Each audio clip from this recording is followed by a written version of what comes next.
Hello, everyone, and welcome to September 16th regular Legislative Committee meeting of the Town of Vegreville. I call this meeting to order at 3:02.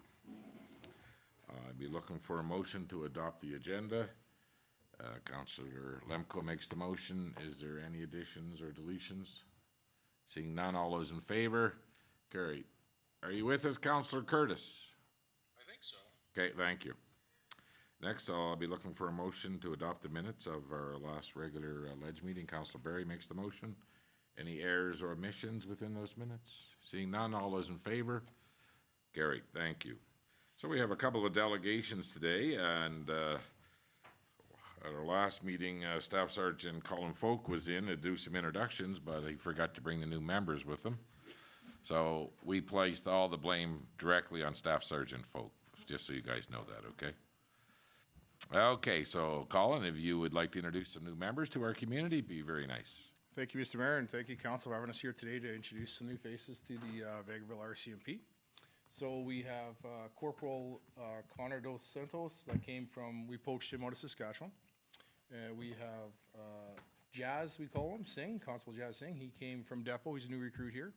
He had a long career with corrections before here. And then we have Jordan Kuzma, another constable that came from Depot in Regina. He's a new recruit, and again, long career with the jails in Alberta here too. So everybody comes from different background, different experiences here. The two recruits bring a lot to the table, and then it's a blessing in disguise here to have a corporal come over and promote out of Northern Saskatchewan to our team, who brings a wealth of information from how other divisions do things, and he's been great for our team. So very happy with the people that we have on now. So we have two corporals now? We do. Okay, we're fully corporaled up. Yeah, corporaled up. And are all you members finding a place to live in town, or where were your accommodations at? I'm working on that. Okay. Yeah, I bought in town. Good. Yeah, I'm getting my next month. Nice. Excellent. So, not a big change from Northern Saskatchewan to here. And the other two guys, where are you guys from originally? St. Albert. Oh, you're from St. Albert? Oh, well, I know the mayor very well there. Yeah. And Jazz, where are you from? Oh, yeah. Wow. Bedroom community. Nice. Well, it's nice to have you guys in town. And so how long have you both been out of Depot? Like same graduating class, or? He left, I think, 3 weeks before me. 2 weeks. Okay. 14th of July. 6th of August, 4th of August. Yeah, good. Coming up on the 2 months shortly. Big day, the 2-month mark. So it's 6 months, and then they are out on their own. They go, yeah. Yeah, so our recruits are teamed up in a vehicle with another member, a field coach, for 6 months. So for the first 4 months, they are riding with field coach, and the last 2 months, they've kind of cut free, but still working on the same operational schedule and attending the same calls and having that support from the field coach. So. Okay, well, I hope everything is going good for you guys, and hopefully you've met our local talent here. We'd like to call them Those introductions happen quicker than this one. Yeah, celebrities in the law enforcement industry. Well, that's good, and good luck, and hopefully you guys have a long stay here. So, any other questions? Okay, well, thank you. Thank you, appreciate your time. Thank you. Next delegation is Remy Lachance.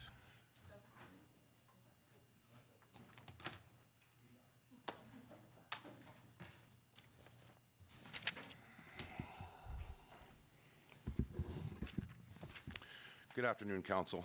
Good afternoon. I am here to discuss the restriction license on my dog. I have a few pages I'd like to read through, and then I will answer any questions that you may have for me.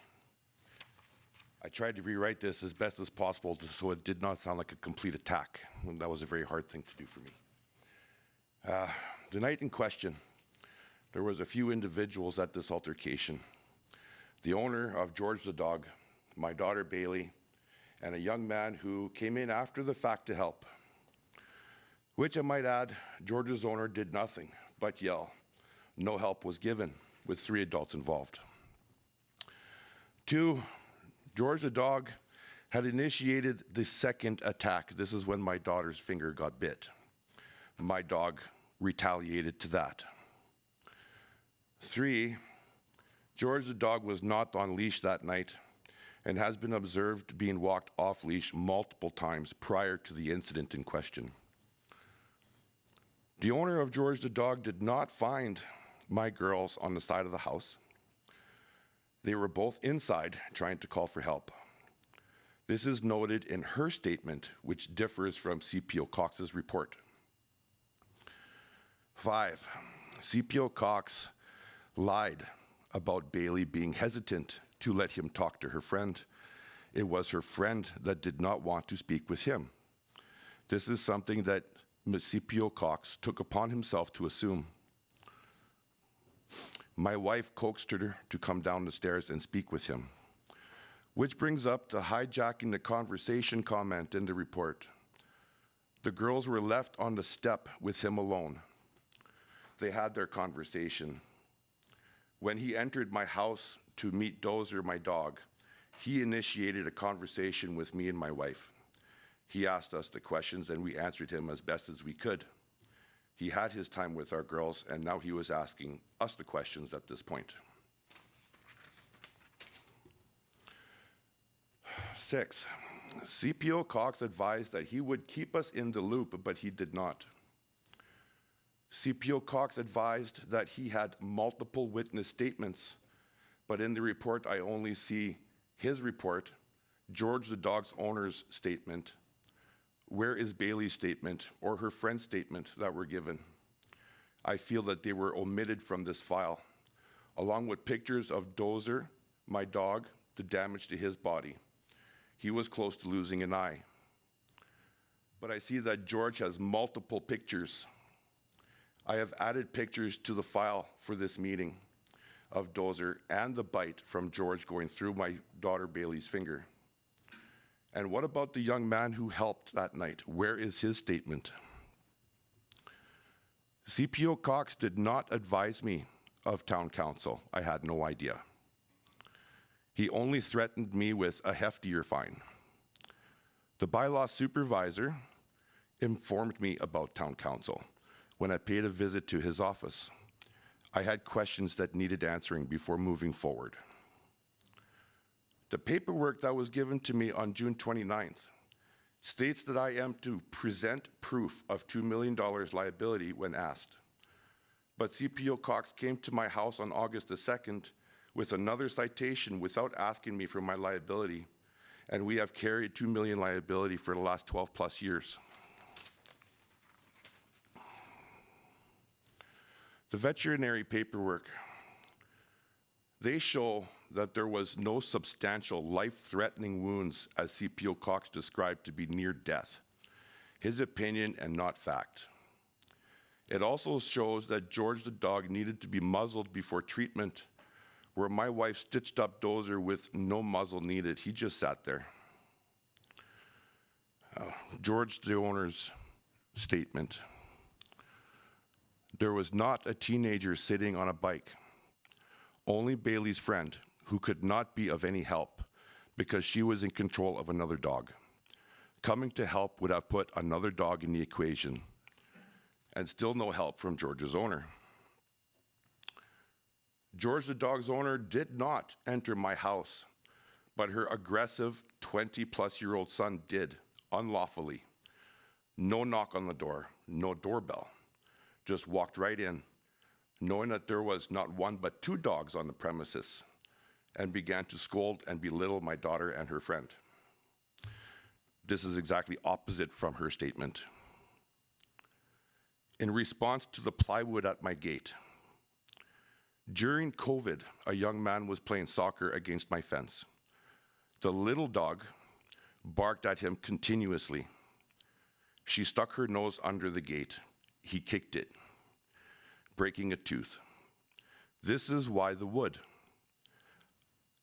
It's not there to protect other people or dogs from my fence. It's to protect my dog. It happened once. I did not feel it should to happen again, so I tried to protect my gate.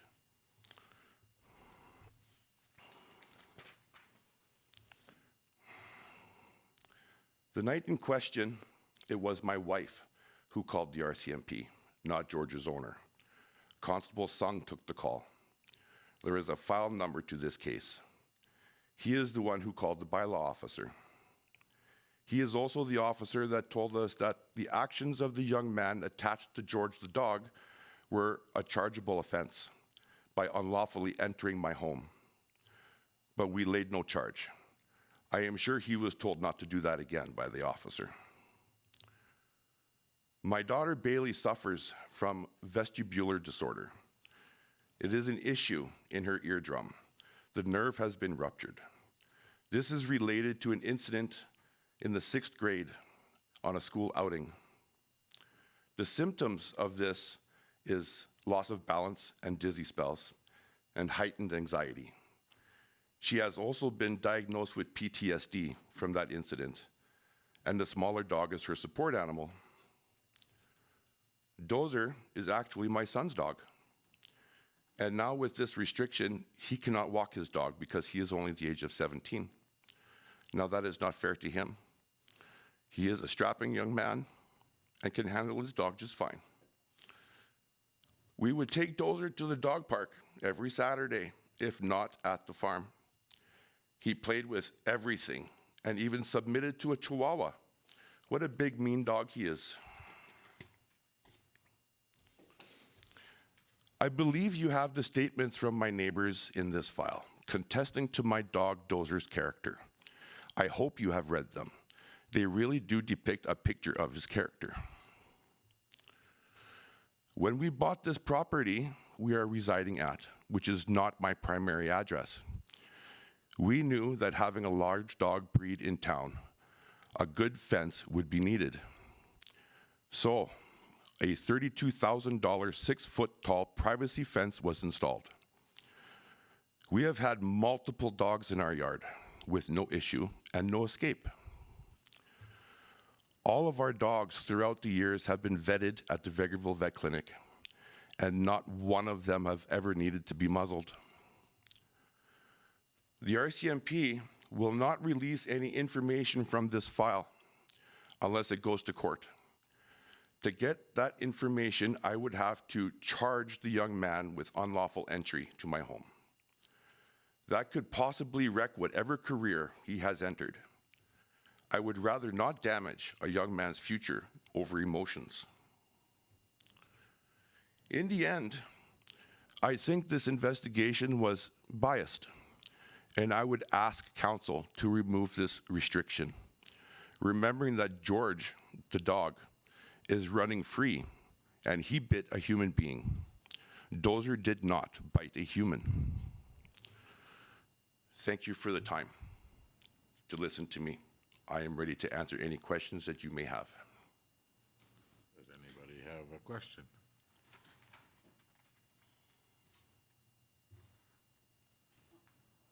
Go ahead.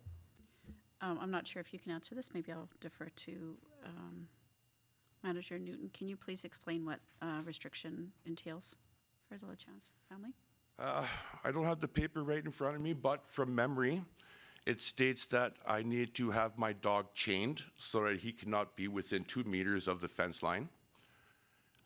I also need to build what I call a puppy pen, 10-foot tall gated fence.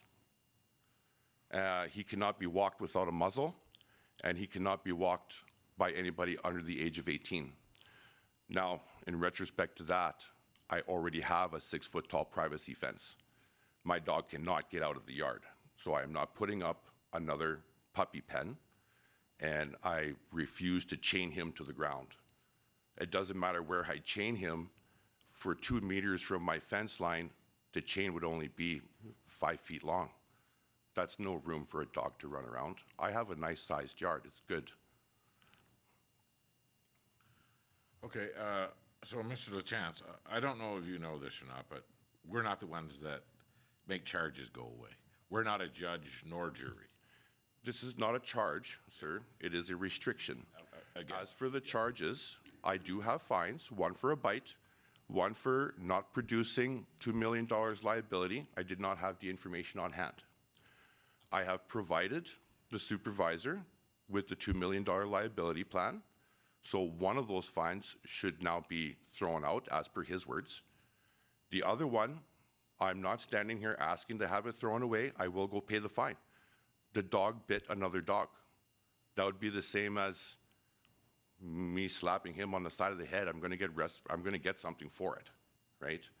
He did bad, so I will pay the fine. But the restriction is not a fine. The restriction is a restriction which is dealt by you guys, and only you guys can remove that restriction. No, we can change a bylaw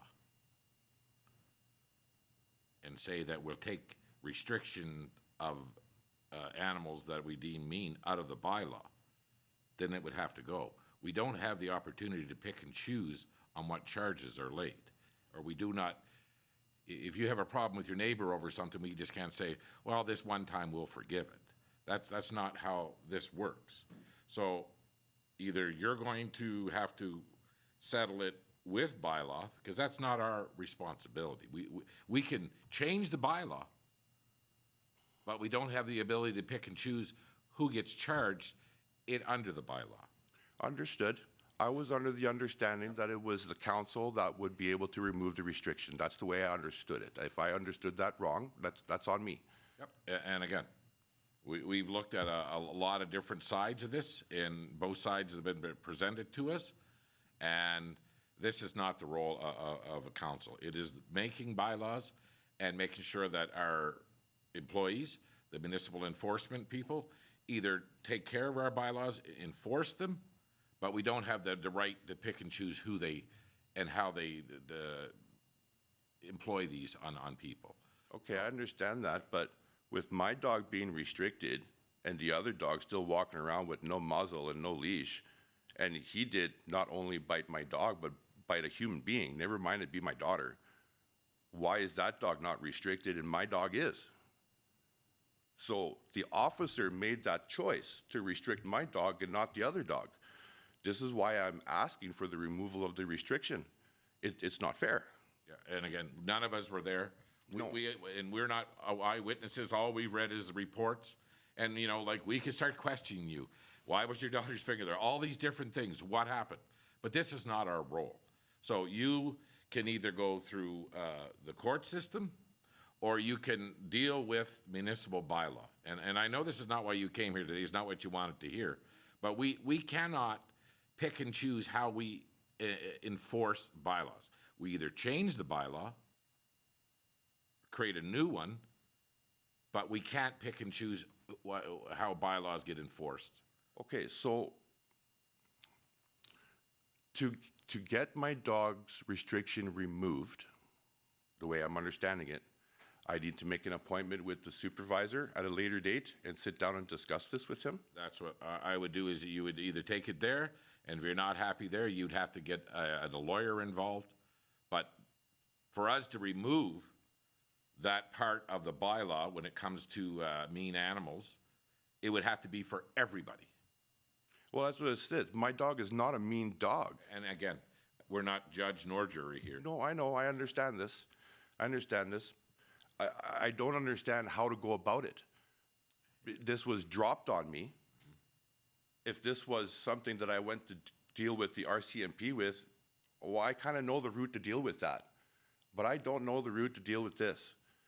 This meeting was what I was told to come and do to have the restriction removed. Okay, well, here's what we can do for you, Mr. LaChance. We're gonna ask our CAO to find out what appeal process or what avenues you can explore to have this restriction removed from your dog. And then she'll report back to you. Okay. I can accept that. But, like I said, we're not about to change a bylaw. That's the only thing that we can do. Well, I wasn't asking you to change the bylaw, and I'm understanding that that is the power that you have, is changing the bylaw and not overturning a ruling. We're going to use that word. So, okay, I will wait for the documentation for the next route that I can take. Yep. I accept that fully. I wish it would have went a different way. Yeah, and again, these things are never good. And again, and it's always two sides to every story. And so whatever, Manager Newton and you can talk, the CAO Ling will begin on the conversation, and if there's a direction that they can take this, fine. But again, I mean, this is not our role, and I mean, it's not a good situation for you nor the other dog owner. I get it. And so, I wish it never would have happened. Honest to goodness, I wish it never would have happened. Not the dog bite, not the human bite. That's honest to God. That's nothing that should have happened. This is the first altercation my dog has ever had. If I start putting a muzzle on him, it's going to wreck him. He has a 9-year lifespan. He's going to be turning 6 right away. So he's at the end. Well, he's not at the end, but he's 3/4 of the way there. To start treating him like a mean dog is going to make him a mean dog. And I don't want to treat him like a mean dog. I don't want to be walking him down the sidewalk with the muzzle. That's what's going to turn him into a mean dog. Chaining him to the ground is going to turn him into a mean dog. Every show that I have seen with dogs that were chained to the ground, they were never good dogs. And I don't want to turn my nice, friendly family dog into a mean animal that's ready to attack anything that moves. okay, well, like I said, we'll ask the CEO Ling and working with Manager Newton, and they'll get back to you with what other methods or recourse that you have to try to appeal this, so. Okay. Okay. Yes, I thank you, sir. Go ahead, Councillor Ruala. I just wanted to thank you for coming in, because I know it's really hard, first of all, to come and be presenting in front of council. Oh, I'm still and, shaking. Especially when you are talking about something like animals, which they're part of our family, and we see a different side of them. We also know that animals, a lot of times when we're doing our bylaws, they do have to be somewhat general, because, you know, I mean, an animal can act like that, an animal. They can do things that are, you know, outside of character. So while absolutely the mayor is correct just on the process of where it needs to go, I would still say we appreciate hearing from people on it. Now we've heard from you. The things that it does do for us within our power is when we are reviewing bylaws and looking at bylaws, being able to look at other aspects or things that can be within the bylaw.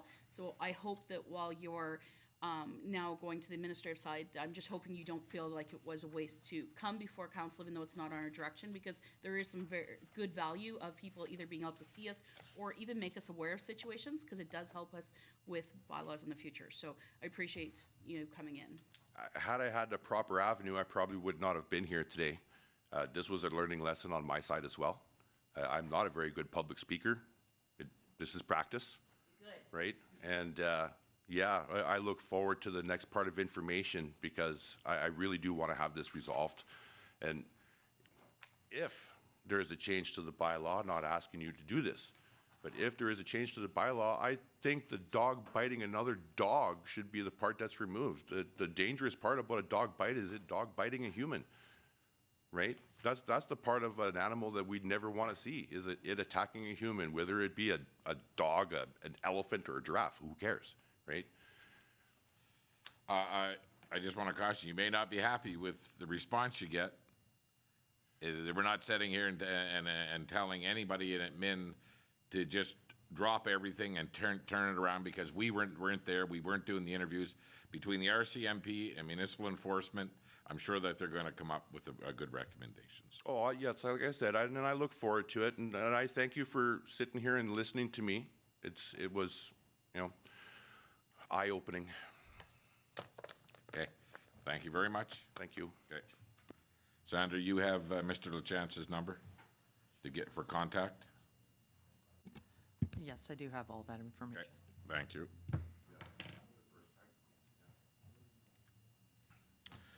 Okay, next up, something we've been waiting for a whole quarter. I think you stress them out when you lead in like that. Our finance manager, Ms. Makowecki. Manager Makowecki. Oh, here we go. Well, I'm glad I can finally put you guys out of your misery and present this. I know you've been on the edge of your seats. So I'm here to present the quarterly progress report for the administration department. The first project to discuss is the change in IT services. So this project is financially on track with the budget right now. Currently, we are $1,800 under budget. which is what we always like to hear. Currently on this project, onboarding efforts remain ongoing. In Q2, the town initiated a security project aimed at strengthening our digital security framework. This initiative introduced dual authentication through the Duo application we all downloaded and implemented a comprehensive phishing and cybersecurity awareness campaign, including regular staff training. Moving forward, we continue to strengthen our cybersecurity measures. As part of this effort, a full device inventory is being completed to support the mandatory Windows 11 upgrade that needs to be done for this fall. The first phase of the upgrade has been successfully completed within the administration office and FCSS first, and the additional phases remain to complete the rollout across all of the departments. Along with onboarding, our next steps are to discuss the 2026 IT budget and the projects we have with our IT service. The next project to discuss is the server upgrades and warranty. Currently, this project is on hold and no money has been spent. This is because we are still in the onboarding phases with our IT services. So this is, as I discussed in the prior project, everything we've been working on, increasing our security and doing all of those projects. So once these initiatives are complete, the next priority will be the server upgrade.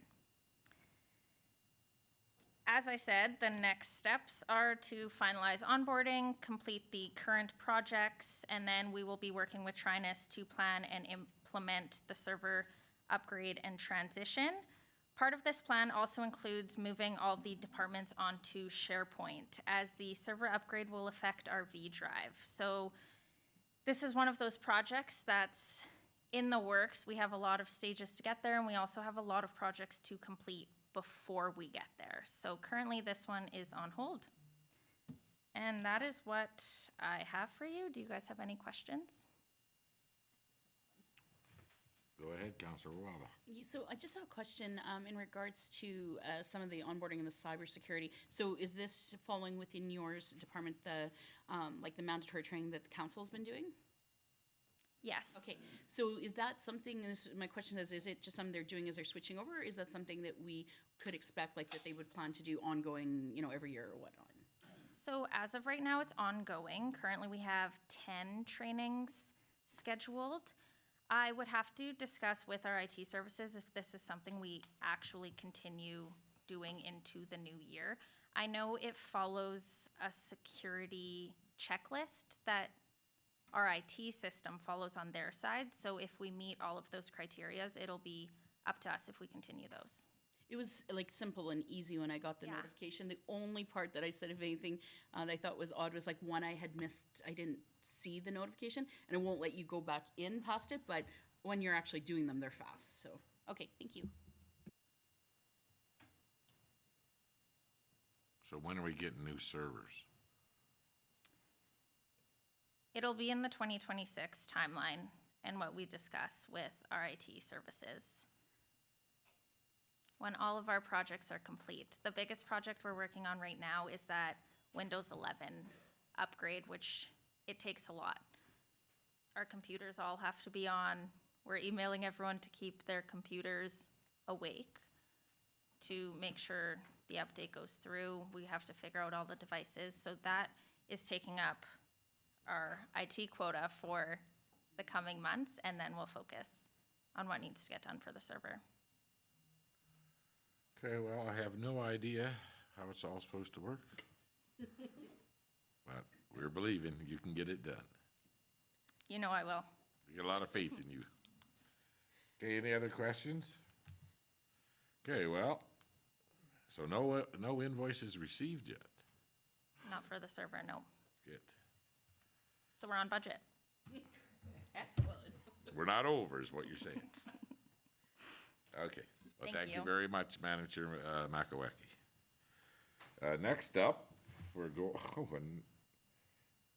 we have another report here from Community Engagement Economic Development Manager, Jameson Brown. Thank you very much, Your Worship. It's also my turn up to bat when it comes to the quarterly progress report from the Seed Department. And we'll start with what I believe should be the first attachment in your agenda, and that is the update on the wayfinding signage project. This is currently budgeted, on track, and the expected completion date is October 10th of this year. Estimated budget for this project was $150,000 plus an additional $90,000 provided through the Small Community Opportunities Program grant for a total of $240,000. Cost to date is $110,000, and we look to be on track with being on budget once this project's finally complete. In terms of the progress so far, the sign fabrication and installation contract was awarded through public tender in early July to High Signs in Edmonton. Phase 1 sign locations have been staked. Fortunately, 2 sign locations, both of them on the east side of Vegreville, will require approval from Alberta Transportation. We have submitted the application for that. All signs are currently in the fabrication stage, setting us up for the next step, of course, being the sign installation by October 10th. Are there any questions as it pertains to this? October the 10th of what year? Your Worship, I said 2025. Okay. Councillor Berry, what did you think? When did you think it was going to be done? Well, I stopped holding my breath about 3 years ago. I think it was more like 5. Long before Manager Brown was on this. Thank you, Your Worship. I was going to, for the long viewing public at home, if we could clarify that I have not been at the helm that long, so. Yeah. Okay, well, we look forward to it, and I think the community will be happy to see this whole wayfinding thing come to an end. Well, not an end, but to get a good start on it here this year. Absolutely. Okay, so any other questions on that, Council? Okay, let's move forward. Next would be the Pesica Park branded merchandise. You should all have a mug. This mug features one of the 2 designs that was come up with by the Vegreville Tourism Advisory Board. And just as a bit of a backstory, we found that while we were selling souvenirs at the Visitor Information Center, we didn't want to have the Town of Vegreville logo specifically on those souvenirs for a couple of reasons. One, somebody, a shady character buys a Town of Vegreville hoodie with the logo on it, and they do something shady on camera. It looks like it's a Town of Vegreville employee, right? I mean, there should be separation in terms of who works for the Town of Vegreville as a corporation and who loves the Town of Vegreville as a visitor. And so that was one of the reasons why we went down this way. And we wanted to give the design a bit more of a tourist feel, like a Banff National Park, like Elk Island. They all have their kind of proprietary designs that they incorporate into this into their branding. So this project we can officially call complete. Our budget was $5,000. Cost to date $5,460, including $1,235 for the actual design process. Those remaining funds went to the purchase of merchandise featuring the design intended for resale at the Visitor Information Center. And I'll note that the reason why we went over is because we soft launched several items initially at the Visitor Information Center. Those items were sold pretty quickly, so we ordered more. So the number 5,460 doesn't really actually justify where we've made in terms of sales to offset those costs, but that's what we've spent so far on this initiative as a total. In collaboration, in terms of the progress, mentioned that this was a project with the Vegreville Tourism Advisory Board. The final design concept was selected in the spring of 2025. Then local businesses were contracted to produce merchandise featuring the design, such as T-shirts, hoodies, mugs, and so on and so forth at the Visitor Information Center. rather than giving you next steps, because essentially our tourism season when it comes to the Vic is just about in the rear view mirror, I guess a conclusion could be that the customer feedback on the design and merchandise has been positive, and souvenir sales have increased 25% year over year at the Visitor Information Center this year compared to last. Any questions? Go ahead. I was just looking at the sample you gave us, so I'm assuming that's probably the company that we've used for those mugs for now anyways. The sample, like the mug I gave you? Yes, so we called actually a couple of different local companies. Some provided the shirts and hoodies, others provided the mugs. We kind of wanted to spread this around locally. I don't know the name of the company offhand, but. No, and I guess the only comment I make was they seem like a nice, good quality. Quite often, one of the complaints I would have when I've purchased something tourist-like is it will have the logo on, but it's a really poor quality item. So I think it's always better to go with a nice quality item and that lasts a little longer, and usually the logos stay on better. Absolutely, something that they can remember years down the road, not just gone after one wash in the dishwasher. Don't wash those in the dishwasher, by the way. No, I'm just kidding. I have no idea. Okay, any other comments on that? Okay, let's move forward. All right. Next was the extended hours of operation at the Visitor Information Center. Again, we can consider this project complete. We asked for $15,000 basically to enhance our staffing budget at the Vic. To date, 70% of this year's total staff budget has been expended. We project that the operating season will conclude at or slightly under budget in terms of the operating staff budget, with the VIC's seasonal closure anticipated following the first week of October. In terms of progress, the Visitor Information Center opened for the season on Wednesday, May 7th, with extended hours beginning Monday, May 12th. Those extended hours went from 9 a.m. to 8 p.m. 7 days a week. If you'll remember, last year it was just Thursday through Sunday that we went to 8, and then prior to that it was a closure at 5. On Monday, September 8th, the Vic did revert back to fall operating hours from 9 a.m. to 5 p.m. Conclusion, the extended hours of operation at the Visitor Information Center proved highly beneficial. Visitors were able to connect with staff later into the evening, and overall sales increased on a year-over-year basis. Compared to 2024, ice cream sales are up more than 27%, mini golf sales are up 9%, and total sales at the Visitor Information Center, including ice cream, souvenirs, and really everything we sell in the Vic, are up by 27%. That's good. It's pretty good. So those extended hours, especially with locals going down there for the ice cream sales, I think is big.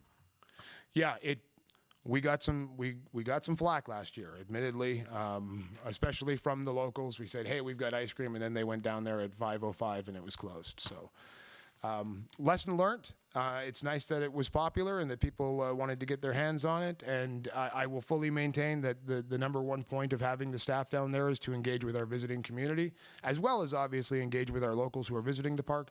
So having the extra presence throughout the evening hours, throughout the summer, only proves beneficial in terms of their interaction with Town of Vegreville staff and showcasing our community. Okay. All right. Next is the enhanced marketing. This remains on track. Expected completion date, December 31st, 2025. Our estimated budget for this project was $75,000. Cost to date, about $50,000. To date, the EIA, Edmonton International Airport adjacent QE2 billboard has been extended now through Q3 of 2025. Print and digital campaigns continued through Q2 and Q3, focusing on tourism in Vegreville. We ran several digital campaigns, including Summer Starts Here and, of course, our world record attempt. Affordability was another key thing we focused on in terms of our marketing, and available land at Prosperity Industrial Park and 75th Street Business Park. Website traffic to Vegreville.com is up 15.2% compared to the same 8-month period, January to August in 2024, while traffic to Choose Vegreville has increased by 77%. Social media impressions are up 44.8%, reaching 1.78 million impressions. And YouTube views in 2025 total 32,737 to date. And very quickly here, I'd just like to play one of the videos that we featured this year in this digital marketing, and you'll have to bear with me because I'm trying to do both jobs in terms of talk, but this was one of the Summer Starts Here videos, and what we did was we took that footage that we budgeted for last year to have that professional content team. They created 4 videos that we then put some marketing dollars behind in Alberta to try to continue to drive traffic to Vegreville, and hopefully when making their summer plans, they'd consider our community as a potential landing point.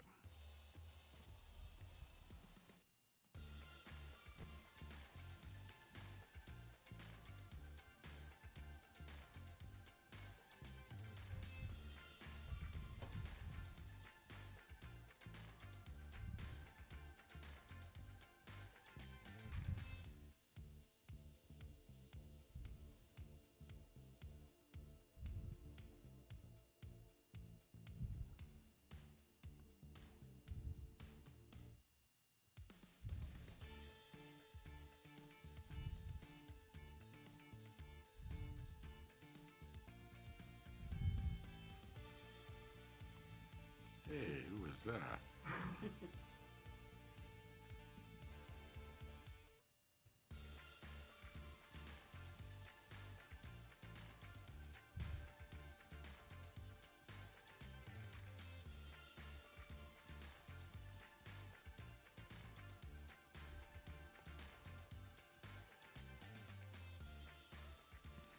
So that is all footage from the Canada Day event. We had another, actually we had 4 videos made. One focusing on the Agricultural Society and their offerings, the fair, another on the Cultural Association, obviously Pesica Festival, and then one that amalgamated a lot of town of Vegreville amenities, as well as all of the different footage to kind of splice into one large video. So certainly from an awareness point of view and our social media impressions being up, our website visits being up, I think it's proven to be immensely beneficial, and I think it's great footage to kind of showcase our community. Any questions as it pertains to that one? Go ahead, Councillor Rowe, you can start. Sorry, mine's more, I guess, a comment. I would just say, I think the professionalism of those videos sets us at a different level than is sometimes expected in communities that fall under a category of a town. I mean, it's very fair to say that that video is professional looking, much like you would see in more Lloydminster or whatnot. So great job. Although I did like in the middle where the egg turns like this really fast. I think we should clarify with everybody, like, we can't actually do it, because the most bizarre call I ever had was at home one time when somebody was trying to take family pictures and wanted us to turn the egg.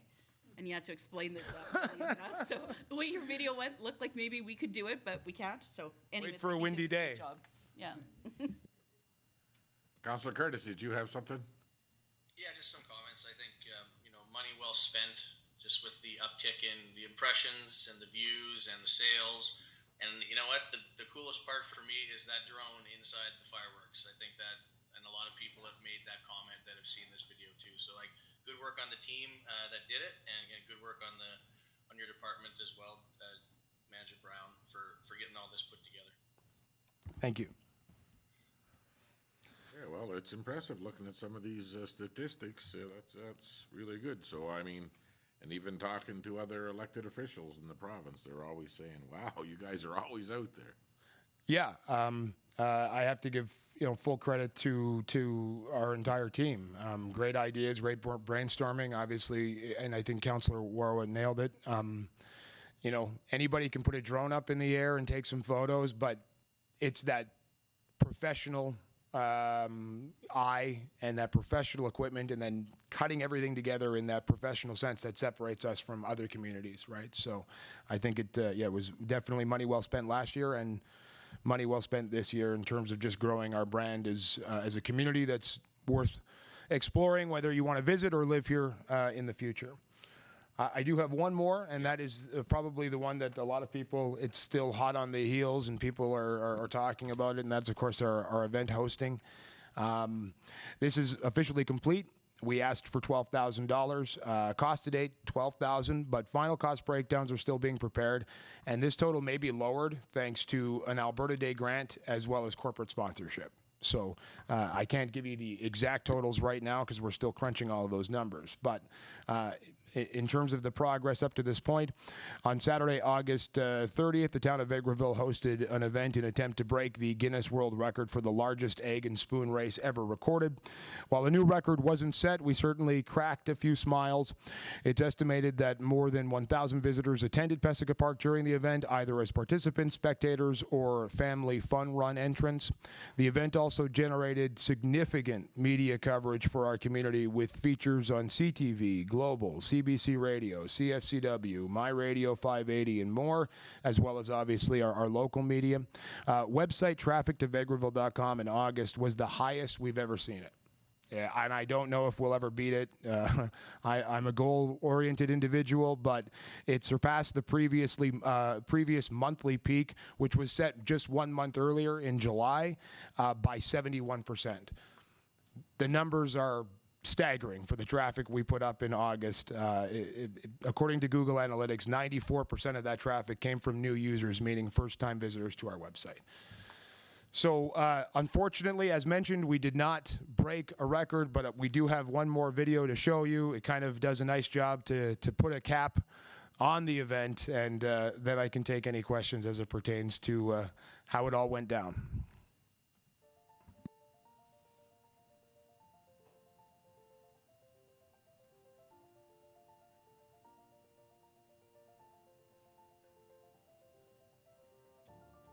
In many ways, today's race reflects the spirit of Alberta itself. It's about balance, perseverance, and maybe even a little bit of humor when things don't quite go as planned. But most importantly, it's about people getting together. So as you line up with your spoons and eggs in hand, remember, you're not just part of a race, you're part of a celebration of community, resilience, and the Alberta spirit. When you hear the siren, it is time to start moving forward. 3, 2, 1. Let's go. The timer has officially started. We have 10 minutes to complete this race.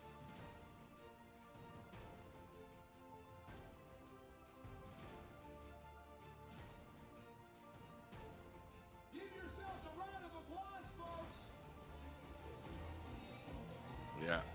We don't know officially if we've broken a record, but I can tell you this much.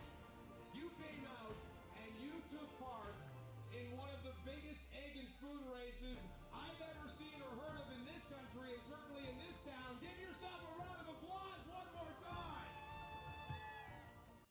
So that is that. Again, no record breaking, unfortunately, but I think it's safe to say that people had some fun. We generated a little bit of hype and exposure for Vegreville in kind of a, I don't know, I'd call it a bit of a cheesy way, but whatever works.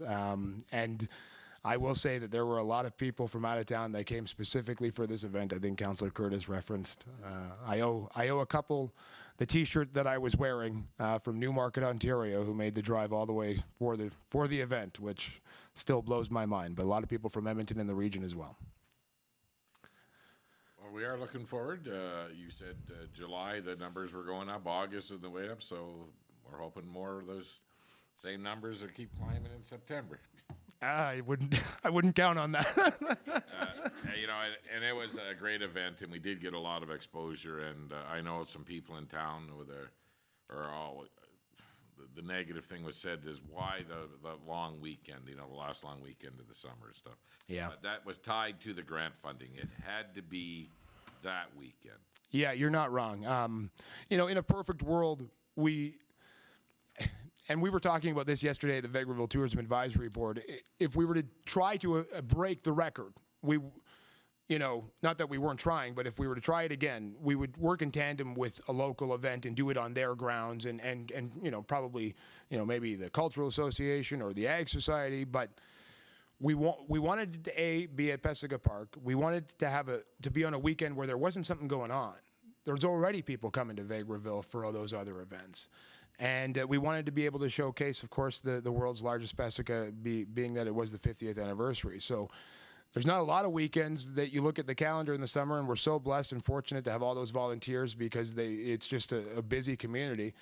But you're also correct.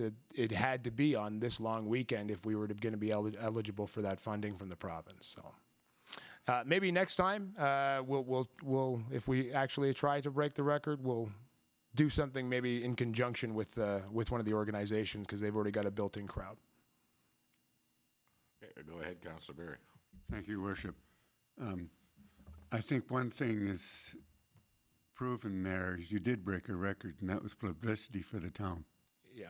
I think that's the biggest thing that came out of that is how many people talked about it and from how far away they talked about it. And with percentages jumping like that, it had to have done some really good publicity for the town. So I appreciate that. Thank you very much. Yeah, we were very excited about obviously disappointed to not break the record, but CBC Edmonton, like the radio, the day we were interviewed, based their entire show around eggs because of what was happening in Vegreville. I talked to a couple at the event. They're originally from Brazil, but they had moved to Edmonton. They came here for the event. They had lunch and then came over, and quick funny story, they asked me flat out, they said, so at what point do you have to put the egg on the spoon and then put the spoon into your mouth? Yeah. Because that's how they do it in Brazil. And I said, no, you don't have to do that. You can hold it in your hand. They said, well, this is going to be easy. So gives you an idea of what kind of people came out for the event, and that's what it was all about, is introducing our community to a lot of people. Check the record for egg spoon in the mouth and how many people are there. I think we're going to pause the record breaking for a bit, but I'll take it under advisement. Thank you, Your Worship. Okay, any other questions for Manager Brown? Okay, thank you very much. Oh, go ahead.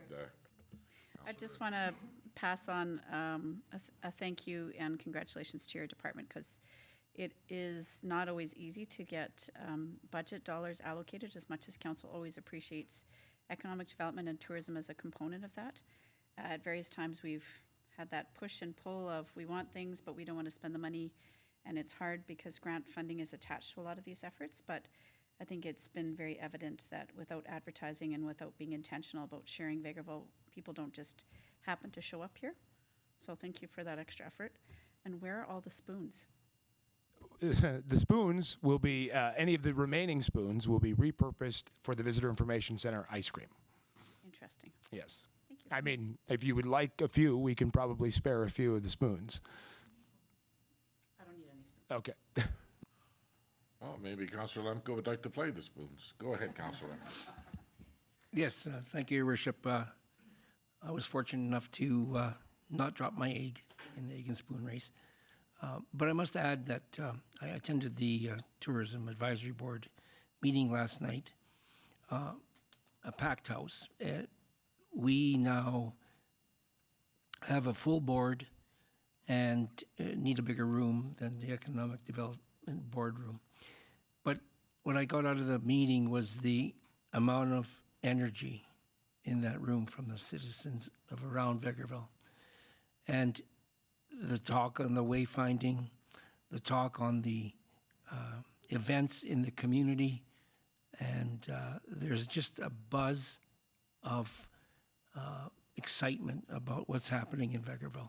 And that's spread out throughout this region and beyond. And kudos to Jameson and your team and the work that you do to promote Vegreville with the budgeted money you have. And it's just, it's nice to see the traffic at the Egg and the weekends, during the week even. It's remarkable. And I think we've hit the mark at promoting Vegreville, and it'll continue to grow with the amount of people that are doing it. And events like the Egg and Spoon race just showcases the ability of this community and the team behind doing all those things. So pass congratulations on to your team, Jameson, for the work you do, and the Tourism Board for the work they do. Will do. Thank you. Okay, thank you very much. Next up, we have some correspondence from the Vegreville Royal Purple Lodge, number 125. We are inviting your gracious presence on the occasion of Vegreville Royal Purple Lodge 125 to help celebrate the 75th anniversary. This is taking place November the 8th at 2 p.m. at the Vegreville Elks Hall. So I guess we'll have this for the next council meeting. I would imagine as soon as the election's over, we will be able to give them some confirmation. Yes, we brought this forward. We received this early and we brought it forward early just to have it on everybody's radar, as the RSVP date is like 3 days after the election. Okay. Excellent. So let's move on to some roundtable discussions, and we're going to start with Councillor Rawa. Thank you. I haven't had a lot. I think a lot of people were away, but two of the little things I had heard were actually compliments, and it was about the ongoing buzz and activities that were going on in the town. So I think that's always positive to hear. And in fact, the comment that was made to me was by somebody who had a relative who had come back for one of our events, and they just commented about how much was going on in Vegreville. So that's always nice to hear, especially when someone's been away and comes back. And the other was actually some positive comments and feedback on how the town was looking. Cleanliness, even the way grass was kept and whatnot. And that can be a challenge given we had quite a few hard rain, wind days. So, kudos there. And other than that, a few election calls, but we'll leave that for non-business stuff. That's all I got. Well, that new street sweeper really helped out too. Well, there you go. Councillor Curtis. Hello. Round table. Nothing much for me right now. I didn't have too many comments, and other than like the egg on the spoon race was a big thing. But yeah, nothing really for me right now. Okay. Councillor Rudick. I just wanted to follow up. I had spoken with Staff Sergeant Folk about the last time that we had a meeting with the RCMP, and just a reminder to folks, if they're having any kind of issues, to make sure that they call it in to report it. I think this might be an outlier, how quickly I got responded to, but I had a concern about a public disturbance, and was very happy to report that not only did we have multiple RCMP officers in town, they were able to apprehend and take care of it in incredibly quick time.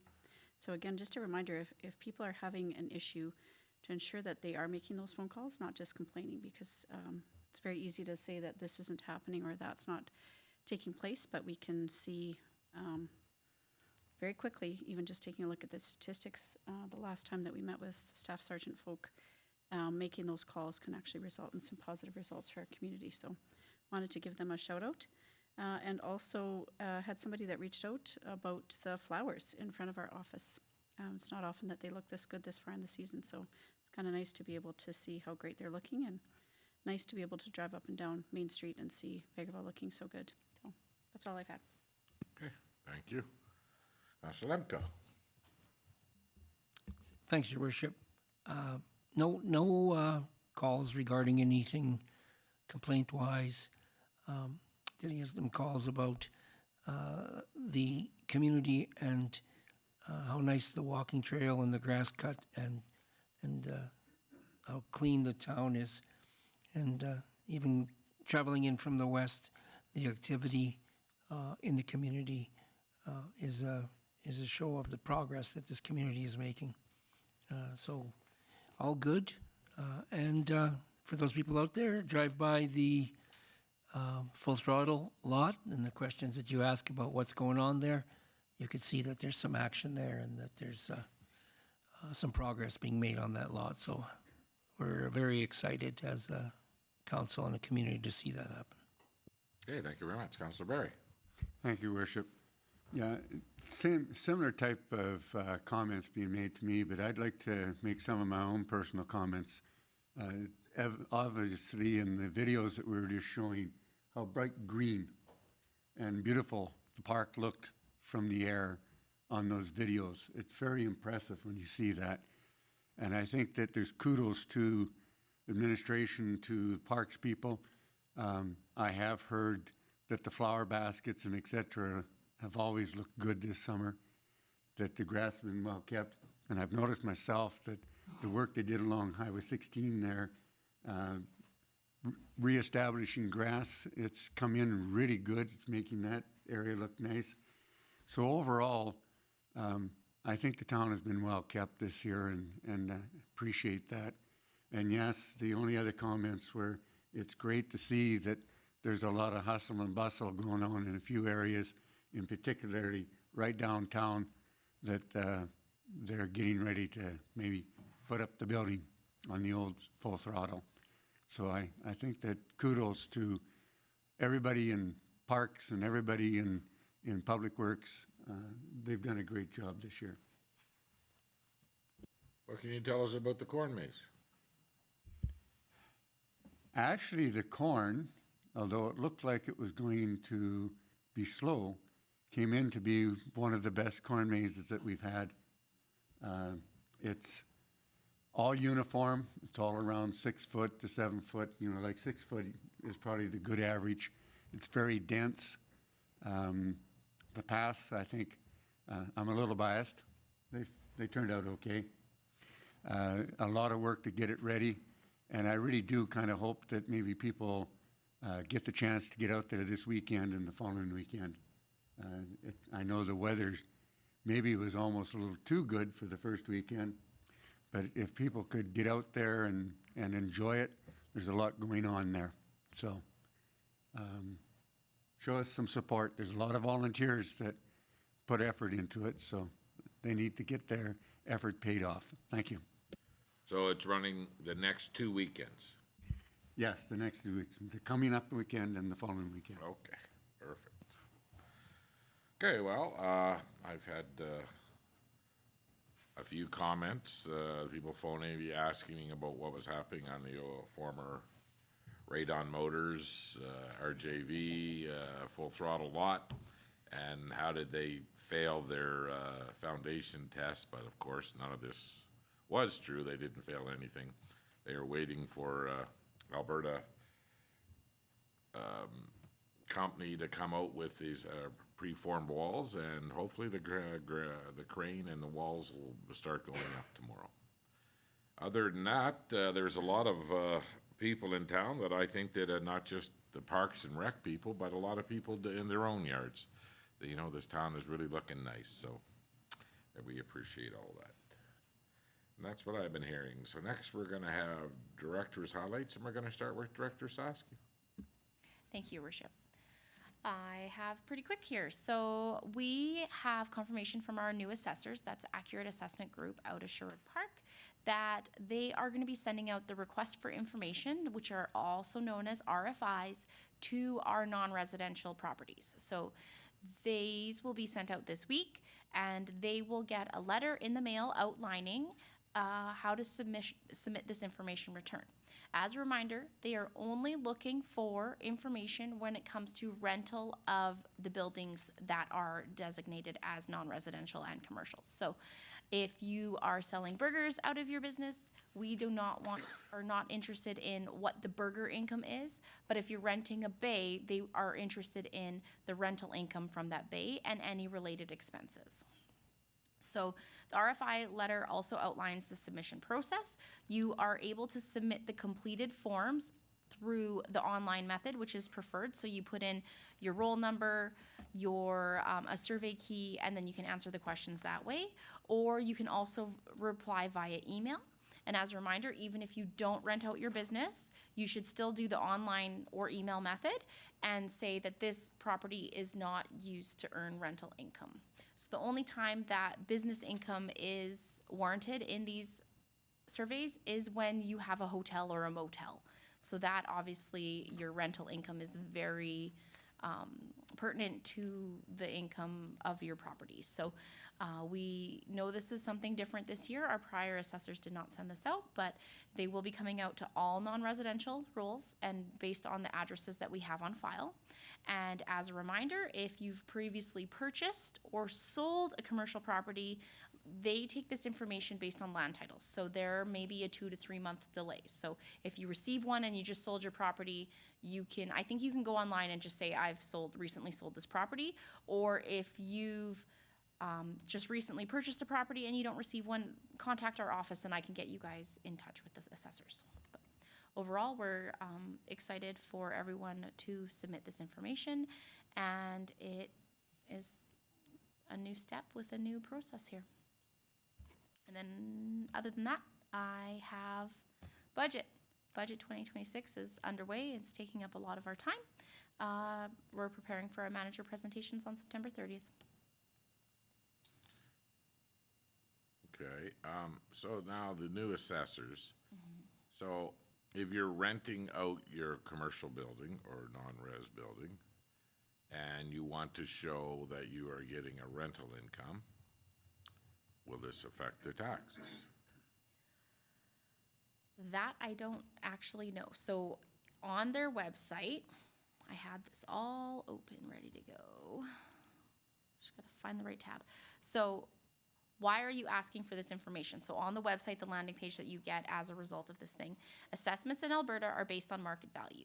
In order to calculate the market value of income-producing properties, it's essential that we gather information on typical rental lease rates and associated expenses. This process is typical throughout Alberta and authorized under Section 295 of the Municipal Government Act. So my answer is possibly. You may see your assessment go up or down depending on what your rental income is in comparison to others, I would assume. Okay, so if you're operating a business and you're making a ton of money, doesn't matter, the assessment will stay the same, or it won't affect your assessment because you're not renting it out. But if you have a building that you are renting out, your assessment will change on the value of the rent.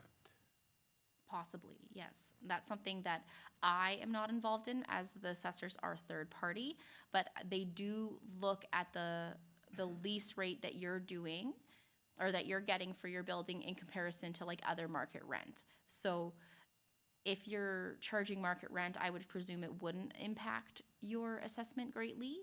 But I would say if your rental is below market value because you have a 1930s building, I think maybe that would impact your assessment because you're earning less rent than a typical newer age building. You can choose not to submit the form as a business owner, but then your ability to submit a complaint against your assessment may be limited or eliminated as per Section 295(4) of the Municipal Government Act.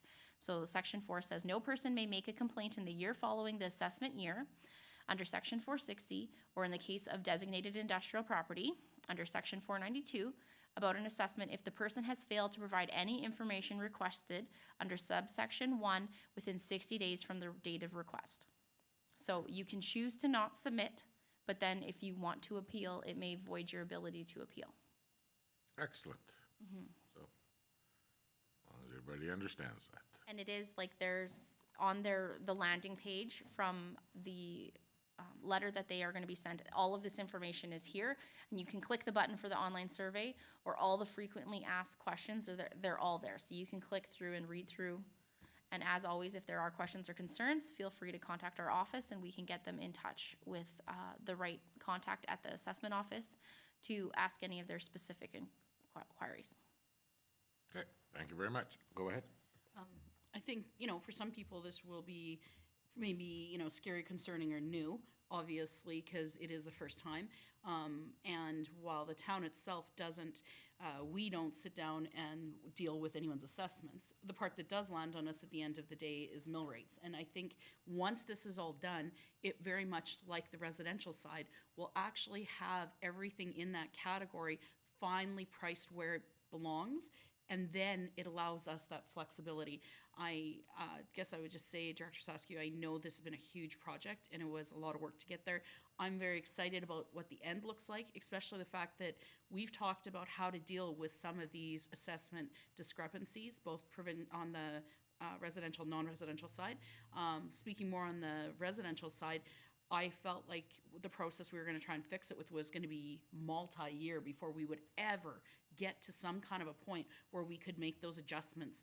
And this is really great because we know that this is happening in a year's process. And I think it's finally going to be able to help us. Otherwise, I feel like we would have been playing catch up forever, where we were trying to address the fact that this one area wasn't assessed properly. And it's not always about assessments going up. It's about finding everything to be equal and accurate so that we can then apply proper mill rates. So good work.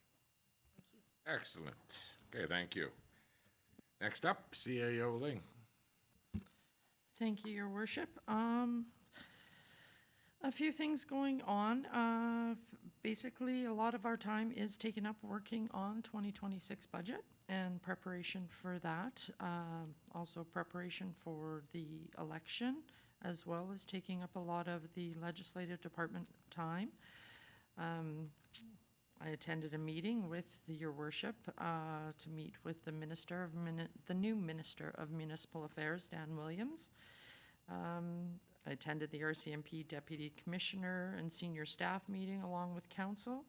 I just got recertified in first aid, so I can report that on our OH&S audit as well.